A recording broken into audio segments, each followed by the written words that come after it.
امام غزالی بیان کرتے بشر بن حارث نسلی عمریں بڑے کرتے تھے، اڑوس پڑوس میں غریب مسکین یتیم لوارث رہتے تھے۔ امام صاحب سے ملنے، حضور اللہ کا شکر ہے پھر بلاوا آیا ہے، حج پہ جا رہا ہوں۔ تو امام صاحب فرمانے لگے کتنا خرچ آئے گا حج پہ؟ کہنے لگا 2000 دینار۔ فرمانے لگے یہ کیوں خرچ کرنے ہیں؟ کہ میرا اللہ راضی ہو جائے۔ تو فرمایا اللہ اگر گھر بیٹھے بیٹھے راضی ہو جائے تو بلے شاہ آسمانی اڈ دیاں پھڑدا ہے، جڑا گھر بیٹھا انہوں بڑھیا ہی نہیں۔ اگر اللہ گھر بیٹھے بیٹھے راضی ہو جائے تو کہا جناب یہ تو کیا بات ہے۔ تو آپ فرمانے لگے وہ جو تیرے محلے میں یتیم نہیں رہتے، وہ جو غریب اور مسکین اور مقروض نہیں رہتے، آپ نے فرمایا جا جا کے ان کی خدمت شروع کر۔ غزالی وعدہ کرتا ہے رب گھر بیٹھے بیٹھے تجھ سے راضی ہو جائے گا۔ حضرت فاطمہ کے وصال کا وقت آیا، انتقال کا، تو حضرت اسماء بنت امیس کو بلایا اور بلا کے فرمانے لگی تو مجھے غسل دینا اور سوائے میرے شوہر مولا علی کے کسی اور سے مدد بھی نہ لینا۔ اور فرمانے لگی میں نے حبشہ کے بارے میں سنا ہے کہ وہاں جب بیویوں کا جنازہ اٹھتا تھا تو وہ لوگ چارپائی کے اوپر یوں کر کے اس طرح کر کے لکڑیاں لگاتے تھے، نیچے باندھ لیتے تھے اور لکڑی میں لچک ہو تو اوپر جا کے پھر اس کو باندھ دیتے تھے تو پردہ بن جاتا تھا۔ فرمایا میں نے علی کو بتا دیا ہے، تمہیں بھی بتا رہی ہوں، جنازہ میرا رات کو اٹھانا اور لکڑیاں لگا کے نا تو اوپر پردہ کر لینا، میرے وجود پر پڑی ہوئی چادر پر بھی کسی کی نظر نہیں پڑنی چاہیے۔ رات کو جنازہ اٹھانا اور رات کو مجھے دفن کر دینا۔ مدینہ منورہ میں حضور کے وصال ظاہری کے 6 ماہ بعد جناب فاطمہ زہرا کا جنازہ اٹھا تو مسجد نبوی شریف سے ایک شخص اپنی داڑھی آنسوؤں سے بھگوتا ہوا نکلا تو حضرت ابوبکر صدیق نے کھڑا کر کے پوچھا کیوں نبی پاک کے چچا عباس روتے کیوں ہو؟ حضرت عباس کہنے لگے پہلے حضور گئے تھے، اب نبی پاک کی تصویر بھی چلی گئی۔ کہ کیا ہوا؟ کہ جناب فاطمہ کا وصال ہوا۔ پھر سے ایک دفعہ مدینے میں رات آئی، پھر سے شام ہوئی، پھر سے جنازہ اٹھا۔ شیر خدا علی المرتضیٰ رضی اللہ تعالیٰ عنہ نے، حضرت عباس نے، حضرت قسم بن عباس نے، حضرت عبداللہ ابن عباس نے تدفین سے فارغ ہوئے۔ ایک روایت ہے کہ حضرت عباس نے جنازہ پڑھا اور ایک مستند روایت ہے کہ حضرت ابوبکر صدیق نے جنازہ پڑھا، اور جب جنازہ پڑھا کر کے باہر نکلے تو حضرت علی شیر خدا کی آنکھوں میں آنسو تھے۔ اس میں کالی روتے کیوں ہو؟ مانے لگے صرف فاطمہ نہیں رہی، مصطفیٰ کریم کی امت کے لیے دعائیں کرنے والا ایک بڑا ہاتھ رخصت ہوا ہے، ایک بڑا ہاتھ۔ جناب فاطمہ زہرا نے 29 سال کی عمر مبارک گزاری۔ میں نے پہلے بھی ایک دفعہ یہ موضوع بیان کیا تھا تو میں نے بات کر دی تھی، کیونکہ میں نے نہیں کی، وہ بات کسی اور کی ہے، کرنی بڑی ضروری ہے۔ علامہ اقبال کہنے لگے، اسرار بے خودی میں لکھنے لگے کہ فاطمہ جو تو نے کیا ہے وہ کوئی نہیں کر سکتا۔ اقبال کہنے لگے فاطمہ جب تجھے دیکھتا ہوں نا تو تڑپ اٹھتا ہوں۔ کہنے لگے اے فاطمہ میرے رسول کریم نے نا میرے پاؤں میں شریعت کی زنجیریں باندھ دی ہیں، اگر مجھے شریعت منع نہ کرتی، حضور پابند نہ کرتے تو میں کعبے کا طواف نہ کرتا، تیری قبر کا طواف کرتا۔ فاطمہ تو نے 29 سال میں وہ انقلاب برپا کیا، امت پر وہ رحمت کی۔ علی کے گھر کی ہے عزت، علی سے سنتے ہیں، نبی کے گھر کی ہے عزت، نبی سے سنتے ہیں۔ وہ جس نے معزز کیا گھرانے کو، حسین پال کے جس نے دیا زمانے کو۔ اور میرے اعلیٰ حضرت فرماتے ہیں سیدہ زاہدہ طیبہ طاہرہ۔ کبھی آپ اگلا فقرہ سنیں تو بریلی کے امام نے حد کر دی، فرمانے لگے جان احمد کی راحت پہ لاکھوں سلام۔ جان احمد کہتے ہیں نبی پاک کی جو جان ہے وہ سیدہ فاطمہ ہے، اور صرف جان نہیں، یہ وہ والی حضور کی جان ہے جس سے نبی پاک سکون حاصل کرتے ہیں، راحت حاصل کرتے ہیں۔ جان احمد کی راحت پہ، اور اس کا ایک ترجمہ یہ ہے کہ نبی پاک کی جان کو سکون حضرت فاطمہ کی وجہ سے ملتا ہے۔ جان احمد کی راحت پہ لاکھوں سلام۔ اور حضرت حسنین کریمین کا ذکر کرتے ہوئے فرماتے ہیں آب تطہیر سے جس میں پودے جمے۔ حضرت فاطمہ کے بارے میں کچھ روایتوں میں یہ آتا ہے کہ عورتوں کی طرح انہیں حیض نفاس نہیں آتا تھا، اللہ نے پاک پیدا فرمایا، اور مولا علی تو پہلے ہی پاک ہے۔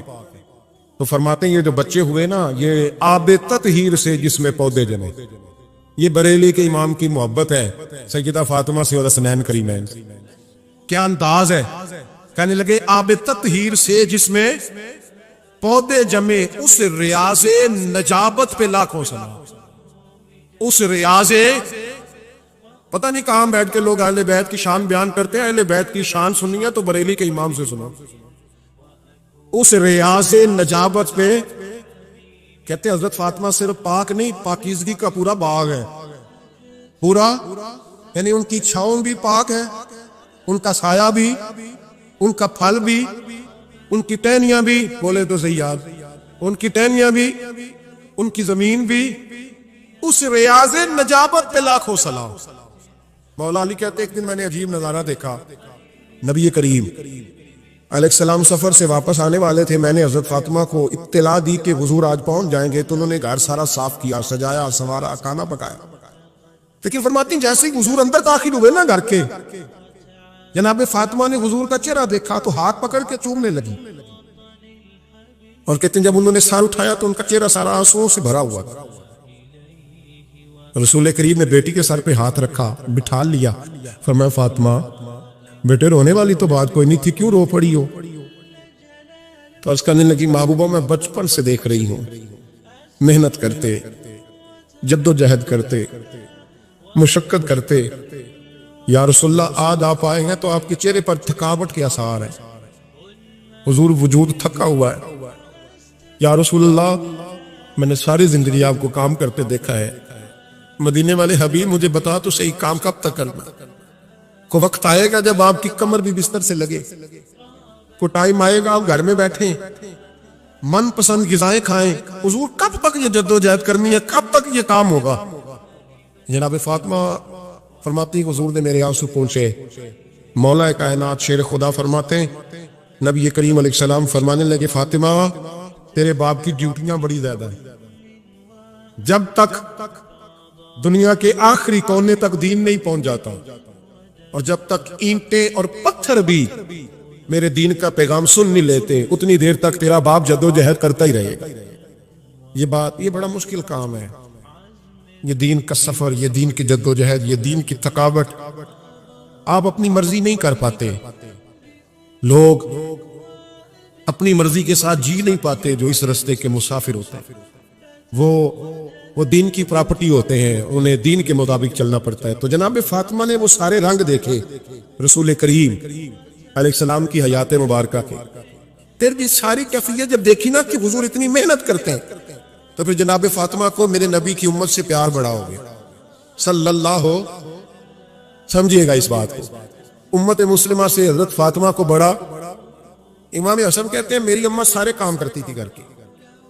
اب تو شہزادے ہیں نا ہمارے بچے، کام اور بچی، یعنی بچی میکے سے واپس آتی ہے تو سب سے بڑا دکھڑا یہ سناتی ہے کہ وہ کام بڑا کراتے. یہی ہے نا دکھڑا؟ ہاں نہ دکھڑے. سب سے بڑا دکھڑا کیا ہے؟ پتہ نہیں کیا کراتے ہوں گے، حال نہیں چلوا لیتے کہیں، یا کچھ چکی نہیں پسوا لیتے، پتہ نہیں کون سا ایسا کام ہے. اور میں آپ ناراض نہ ہو جانا، میں بھی بیٹی کا باپ ہوں، میں بھی بہنوں کا بھائی ہوں، میں بھی اس بات کو سمجھتا ہوں. لیکن ایک بات ذہن میں رکھنا، کوئی یہ بات نہیں ہے کوئی کرنے والی. یہ سارے بچی کے ماں باپ جمع ہو کے پہنچ جاتے ہیں ہماری بچی جی کام بڑے کرتی ہے. مثلا کیا کرتی ہے؟ کیا کرتی ہے وہ؟ آؤ میں بتاؤں میرے مصطفیٰ کی بیٹی کیا کرتی ہے. میں نے سینکڑوں دفعہ یہ بات کی اور میرا دل کرتا ہے روزانہ کروں، پھر کرتا ہوں. دنیا میں کوئی اتنا غریب ہے جس کی بیٹی اتنا کام کرے کہ ہاتھوں پہ چھالے پڑ جائے؟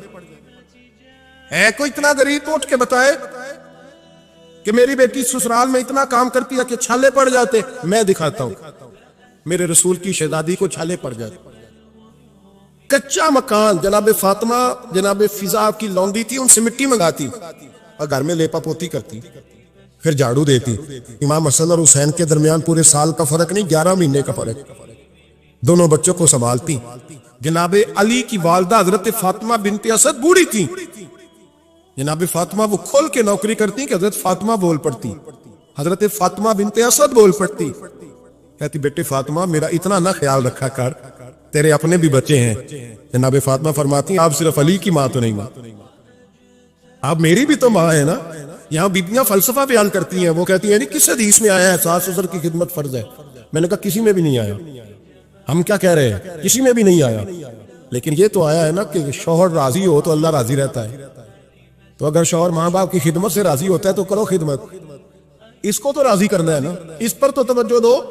حضرت فاطمہ پھر چکی پیستی. چکی چکی یہ آسان جملہ نہیں کہہ جاتے، ہم سن لیتے ہیں. آپ چکی پیس کر، جو پیس کر اس کا آٹا بنانا، پھر بچوں کے لیے کھانا پکانا. پھر ایک دن کہنے لگے علی آپ کی آمدن تھوڑی ہے، خرچے زیادہ، چرخا نہیں لا دیتے. فاطمہ کیا کرو گی؟ فرمایا تھوڑا سا سود بنا لیا کروں گی، تم بیچ آیا کرنا. چلو میں تھوڑا ہاتھ بٹاؤں گی. یہ ساری ڈیوٹیاں کر کے حضرت حسن برواتے ہیں پھر عزت والے رسول کی عزت والی بیٹی، پھر شانوں والے نبی کی شانوں والی بیٹی، پھر پاک محبوب کی پاک شہزادی. ساری ڈیوٹیاں کر کے رات کو مولا علی سے کہتی اگر آپ اجازت دیں تو اللہ کو راضی نہ کر لوں. حضرت علی فرماتے فاطمہ جیسے دل کرے. تو امام حسن کہتے ہیں پھر میری ماں مصلی بچھا لے، مصلی، اور پھر ساری رات وہ نماز پڑھتی، ساری رات. اور فرماتے ہیں جب سویرے ہاتھ اٹھاتی تو پہلی دعا یہ کرتی اے اللہ میرے رسول کی امت پہ رحم فرما، اے اللہ میرے رسول کی امت پہ رحم فرما. تو کہتے ہیں زمانے بیت گئے یہ دعا سنتے تھے. ایک دن میں قریب گیا تو میں نے کہا امی حضور کوئی دعا میرے لیے بھی کر دیں، کوئی حسین کے لیے بھی کر دیں، کوئی زینب کے لیے بھی کر دیں. ساری دعائیں امت مصطفیٰ امت مصطفیٰ امت مصطفیٰ. کتنا بڑا جملہ ہے، کتنا بڑا. شیخ محقق نے لکھا ہے کتنا بڑا. جناب فاطمہ فرمانے لگی تیرے لیے بھی کرتی ہوں، حسین کے لیے بھی کرتی ہوں، زینب کے لیے بھی کرتی ہوں، سب کے لیے کرتی ہوں. اور دیکھا یاد رکھنا فاطمہ کی دعاؤں پر پہلا حق میرے رسول کی امت کا ہے. فاطمہ کی اصل میں بات بہت خوشی کی سنا دی میں نے آپ، لیکن آپ وہی سست کے سست رہ گئے. یہ کسی عام آدمی کی دعا نہیں، پیر صاحب کی، درویش صاحب کی رٹی رٹائی دعا نہیں، یہ سیدہ فاطمہ کی دعا ہے. آپ کو اتنا بڑا خزانہ مل رہا ہے اور آپ سمجھے نہیں بات کو. حضرت فاطمہ فرمانے لگی میری دعاؤں پر سب سے زیادہ حق میرے رسول کی امت کا ہے، تو میں یہ حق ہمیشہ ادا کرتی رہوں گی، میں انہیں دعائیں ہمیشہ دیتی رہوں گی. حضرت فاطمہ بڑا پیار کرتی ہیں. امام حسن کہتے ہیں کہ ایک پورا دن گزر گیا، کھانے کو کچھ نہ ملا. اگلی شام آ گئی تو چند روٹیاں کھانے میں ملیں. جو لائے حضرت علی، جناب فاطمہ نے پیس کے روٹی پکائی. فرماتی ہیں سب کو کھانا کھلا دیا تو اپنی روٹی آپ نے رکھ لی. جب آپ کھانا کھانے لگی، کھانے پر ہاتھ ہی رکھا تھا کہ دروازے پر کسی نے صدا دی. تو کہتے ہیں بولنے والے کے لفظ بڑے عجیب تھے. جس نے صدا دی نا اس کے لفظ بڑے عجیب تھے. کہنے لگے او رسول اللہ کی بیٹی، میں 2 دن سے فاقے میں ہوں، تو مجھے پتا ہے اس گھر سے روٹی ضرور ملے گی.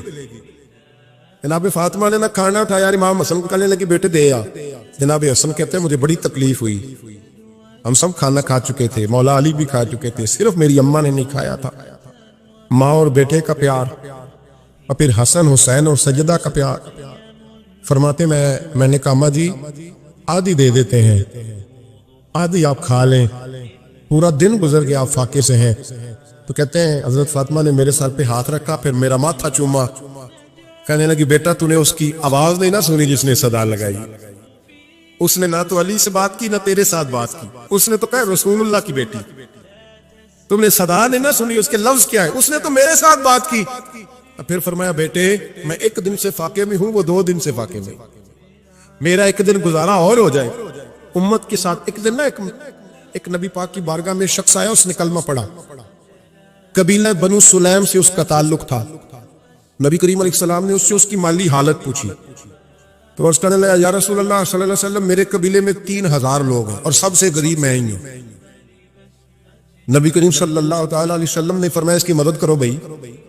حضرت سعد بن عبادہ اٹھے تو انہوں نے نا اس کو کہا کہ میری اونٹنی باہر کھڑی ہے، تو یہاں سے اٹھ کے چل، میں اونٹنی تجھے دیتا ہوں. مولا علی شیر خدا اسی وقت اٹھے اور آپ نے اپنے سر سے امامہ شریف اتارا. فرمایا میں نے کل ہی خریدا ہے، یہ میں تمہیں تحفے میں دیتا ہوں. حضور نے نا حضرت سلمان فارسی کی ڈیوٹی لگائی. فرمایا اسے سواری بھی مل گئی، کپڑے بھی مل گئے، اس کے کھانے کا بندوبست کر. پتہ کہا کس گھر میں کھانا ہے تو لا. حضرت سلمان فارسی کہتے ہیں میں گلی میں نکلا تو پہلی نظر میری سیدہ فاطمہ کے دروازے پہ پڑی.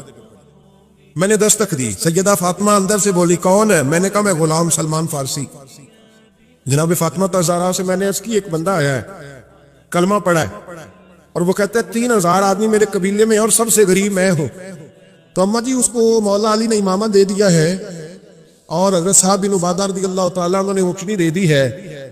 اب وہ حضرت فاطمہ فرما سکتی تھی کہ جب شیر خدا نے دے دیا ہے تو ہمارا تو حصہ پڑ گیا۔ تو فرمانے لگی بھائی میرے ساتھ کیا مطالبہ ہے بتاؤ جلدی کرو۔ کہا کھانا نہیں کھایا اس نے۔ تو آپ فرمانے لگی کھانا دیتے۔ حضرت سلمان فارسی کہنے لگے اماں جی کھانے میں کیا ہے؟ تو کہنے لگی کچھ بھی نہیں، 3 دن ہو گئے حسن حسین نے روٹی نہیں کھائی، پر بڑا کچھ ہے میں دیتی ہوں۔ کہتے میں سوچ میں پڑ گیا کہ انہوں نے 3 دن سے نہیں کھایا، پھر بھی بڑا کچھ ہے، پھر بھی ہم نے نا جو کھایا ہے اور باقی کا سالن فریج میں رکھا ہے، پرسوں والا بھی فریز ہوا پڑا ہے، شام کی سبزی آ گئی۔ کسی نے پوچھا حال کیا؟ کہتے سب سے غریب میں ہی بڑا مالا بندہ ہوں، رو پڑیں گے پریشان۔ کہا بچوں نے 3 دن سے روٹی نہیں کھائی، پر سلمان بڑا دیا ہے میرے اللہ نے، بڑا کچھ ہے۔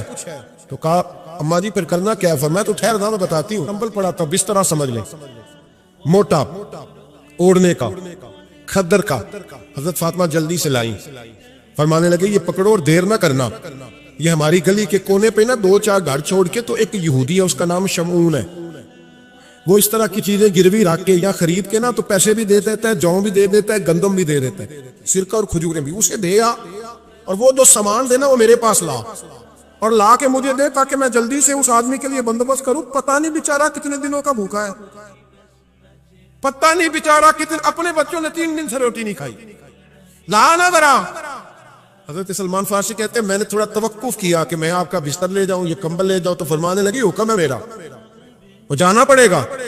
جناب سلمان فارسی کہتے ہیں میں شمعون یہودی کے پاس گیا، میں نے کہا یہ کمبل لو، چاہے تو نگد پیسے دے دو، سامان خرید لیتے ہیں، اور چاہے تو اناج، جوں، سرکہ، کھجوریں جو تمہارے پاس ہے دے دو۔ وہ کہنے لگا یہ کس کا ہے؟ بڑا شاندار ہے، بڑا خوشبو والا ہے۔ تو کہا یہ مولا علی کے گھر سے آیا ہے، پاک بی بی نے دیا ہے، اس کو گروی رکھ لو اور مہمان کے لیے کچھ دے دو۔ کہا مہمان کون سا؟ کہنے لگے حضور کے پاس آ کے ایک شخص نے کلمہ پڑھا ہے اور وہ مسلمان ہوا ہے اور وہ غریب ہے، اس کو روٹی دینی ہے۔ تو وہ شمعون یہودی کہنے لگا میں بھی تو رات پڑھا کرتا تھا، تو آج ہی سویرے میں نے پڑھا ہے، آج ہی سویرے پڑھا ہے، ابھی پڑھا ہے۔ میں بڑی دیر سے حضور آئے تھے پر میری آنکھوں پہ پردہ ہی رہ گیا۔ مقدس سکندر کا دیکھو کہ پیاسے چلے جا رہے ہیں کنارے کنارے، میں پیاسا ہی مرنے لگا تھا، آج ہی میں نے پڑھا ہے کہ جو آخری امت آئے گی نا، اس امت میں جو رسول اللہ صلی اللہ علیہ وسلم کے قریبی ہوں گے، ان کا کمال یہ ہوگا کہ وہ اپنا پیٹ پر پتھر باندھ کے دوسروں کی مدد کیا کرے گی۔ یہ میں نے آج ہی پڑھا ہے اور ابھی تو نے مجھے اس کا نظارہ کرا دیا ہے۔ کہنے لگا یہ چادر بھی لے جا، جوں بھی لے جا، سرکہ بھی لے جا، آٹا بھی لے جا، کھانا بھی لے جا، اور اس طرح کر کے میرے پاس سے نگد بھی لے جا، اور جناب فاطمہ سے کہنا یہ سارا کچھ رکھ لے، اور انہیں کہنا کہ مجھے پتا ہے آپ قبول نہیں کریں گی پر قبول کر لے، وہ آپ کا کمبل آیا ہے تو میرا دل نرم ہو گیا ہے، میں یہ قربانی بھی دیتا ہوں اور آپ کے باپ کا کلمہ پڑھ کے مسلمان بھی ہوتا ہوں۔ بہت ساری باتیں ایسی ہیں جو میں چونکہ پہلے بھی کچھ باتیں کر چکا ہوں تو وہ باتیں میں بیان کر چکا۔ اپنی بیٹیوں کی تربیت کریں، اپنی بہنوں کی تربیت کریں تاکہ کسی کے گھر میں جا کے وہ آدمی تکلیف محسوس نہ کرے، بلکہ جب میری بیٹی میری بہن کسی کے گھر میں جائے تو اس کے گھر کو امن والا کر دے، سکون والا کر دے۔ تو ہم تباہی ہے گھروں کی، میں نے بڑے بڑے سیانے لوگ تڑپتے دیکھے، آپ یقین کریں تڑپتے ہوئے، سسکتے ہوئے، بل بلاتے دیکھے ہیں، اس لیے کہ گھر کے اندر کا ماحول خوفناک ہو گیا، غیر تربیت یافتہ ماحول، اور کئی دفعہ ایسے معاملات ہوتے ہیں بعض لوگوں کے کہ جن کے لیے مشکل ہوتا ہے اس معاملے کو تبدیل کرنا۔ تو مہربانی فرمائیں جمعۃ المبارک میں آج یہ نیت کریں کہ ہم بیٹیوں کی تربیت پر توجہ دیں گے۔ تربیت کا معنی سختی نہیں، میرے رسول پاک علیہ السلام نے جناب فاطمہ الزہرا سے پیار بھی کھول کے کیا ہے اور تربیت بھی کھول کے فرمائی۔ ہم سمجھتے ہیں کہ تربیت جس نے کرنی ہے وہ ڈنڈا پکڑے رہے پھر ہنسے نہ، مسکرائے نہ، ہر وقت ڈنڈا استعمال کرے گا تو تربیت ہوگی، دونوں باتیں غلط ہیں۔ تربیت بھی کرنی ہے اور پیار بھی کرنا ہے۔ حضرت فاطمہ الزہرا حضور علیہ السلام کی 7 اولادیں ہوئیں، 3 بیٹے اور 4 بیٹیاں، اور چاروں بیٹیوں میں سب سے چھوٹی ہیں جناب فاطمہ، نبی پاک کی چاروں بیٹیاں ہیں، 4 بیٹیاں حضور کی. چونکہ پہلی 3 بڑی تھیں، جلدی شادیاں ہو گئیں، اپنے گھروں کو چلی گئیں. جناب فاطمہ سب سے چھوٹی تھی، زیادہ وقت نبی پاک کے ساتھ نہیں، اور پھر شادی کے بعد بھی حضور کے بالکل قریب رہیں. اور پھر رسول پاک نے اپنی نسل کا چلنا بھی جناب فاطمہ سے بیان کیا کہ انہی سے میری اولاد چلے گی. اس لیے ان کا تذکرہ زیادہ ہے. یہ ظلم نہ کیا جائے کہ حضور کی شہزادی ایک تھی، نبی پاک کی 4 بیٹیاں ہیں. حضرت خدیجہ فرماتی ہیں حضور جب گھر آتے نا تو دروازے پہ کھڑے ہو کے اونچی آواز میں فرماتے السلام علیکم. کہتے حضور نہ سلام لیتے، میں جواب دیتی اپنے گھر حضور آئے ہیں، پر نبی پاک دروازے پہ کھڑے. فرماتی ہیں کھڑے رہتے حضور نے، پھر تھوڑا ہنستی، اور پھر میں کہتی فاطمہ سنتی ہو؟ اماں جی سنتی ہوں. فرمایا تمہارے ابا آ گئے ہیں دروازے.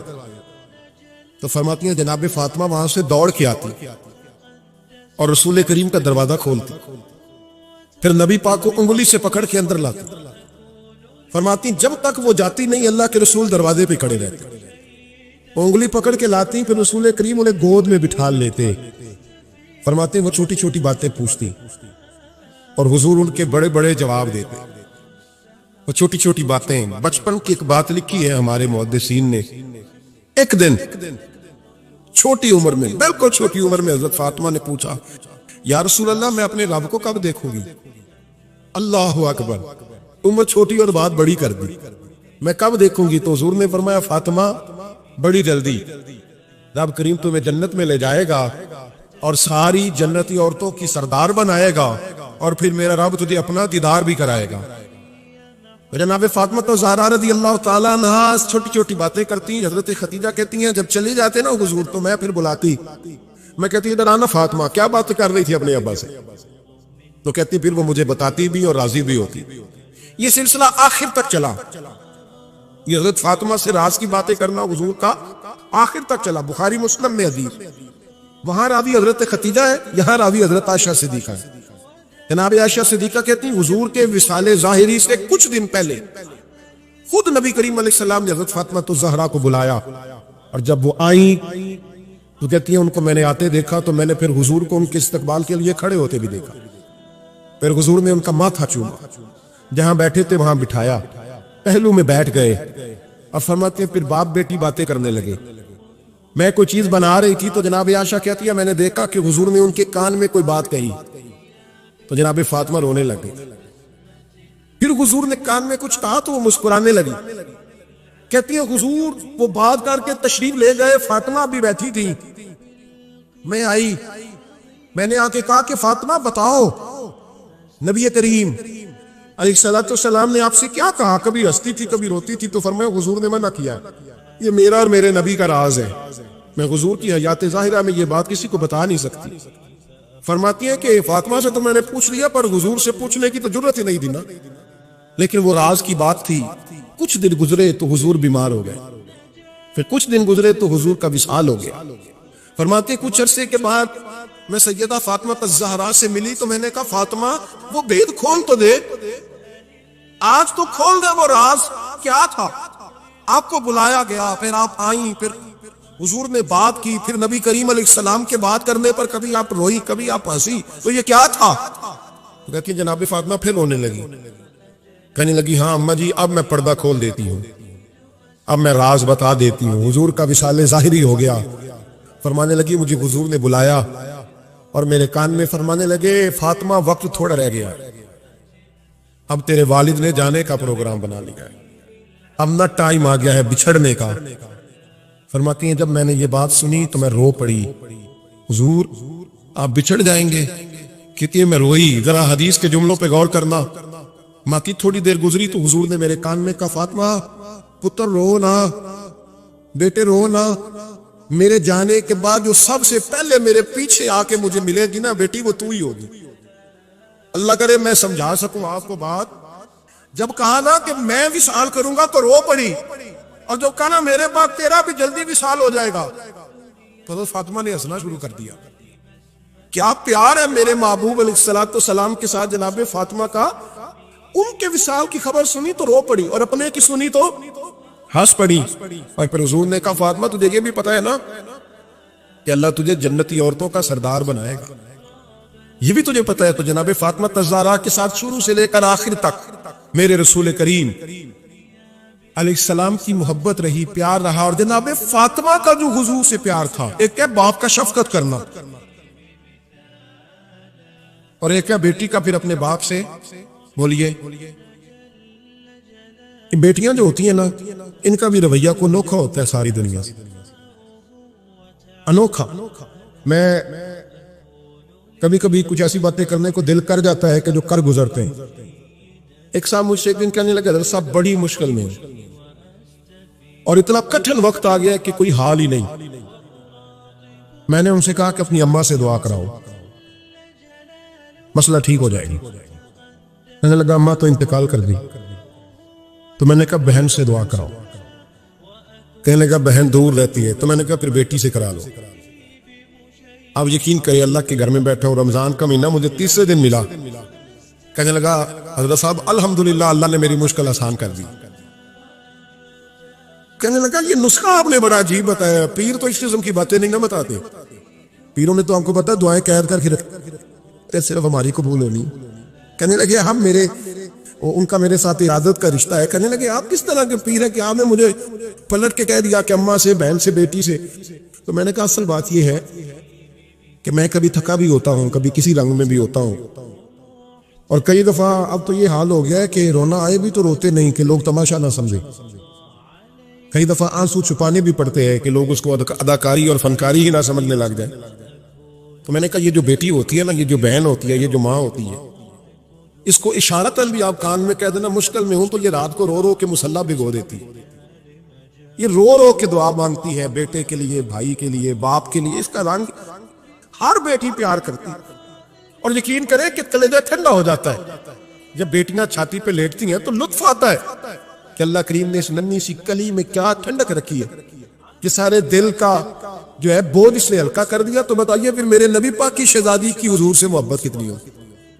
چھوٹی سی عمر تھی حضرت فاطمہ کی جب حضرت خدیجہ وصال کر گئی. تو کسی نے کہا فاطمہ سب سے پہلے گھر سے کب نکلنا ہوا؟ تو بخاری مسلم میں حدیث ہے اللہ کے نبی نا بیت اللہ شریف کے سامنے سجدے میں تھے تو ابو جہل کو شرارت سوجی. شرارت. اس نے کچھ لوگوں سے کہا، عقبہ بن ابی معیط تھا، کچھ اور لوگ تھے. کہنے لگا میں ابھی رستے سے گزرا ہوں تو وہاں کسی نے اونٹ ذبح کیا ہے. تو اونٹ کی اوجڑی، آپ نے اوجڑی دیکھی ہے نا، جانور کی اوجڑی بڑی وزنی ہوتی ہے، اس میں گندگی ہوتی. اونٹ کی اوجڑی بڑی وزنی ہوتی تھی. کہنے لگا وہاں اونٹ کی اوجڑی پڑی ہے، وہ دیکھو نبی پاک معاذ اللہ سجدے میں ہے، تو معاذ اللہ ثم معاذ اللہ وہ اونٹ کی اوجڑی اٹھاؤ حضور کی گردن پہ رکھ دو. تھوڑا سا مشکل سے جمعہ پڑھنا پڑ جائے نا، اور تھوڑا سا مشکل سے پڑھانا پڑ جائے تو ہم دین کے بہت بڑے خدمت گزار بن جاتے ہیں. یہ دیکھو سجدے کتنی مشکل سے ہو رہے ہیں، یہ دیکھو سجدے کتنی مشکل سے ہو رہے ہیں، کتنی مشکل سے حضور کے سر انور پر اوجڑی رکھ دی. یہ وہ وقت ہے کہ نہ تو چچا ابو طالب ہیں جو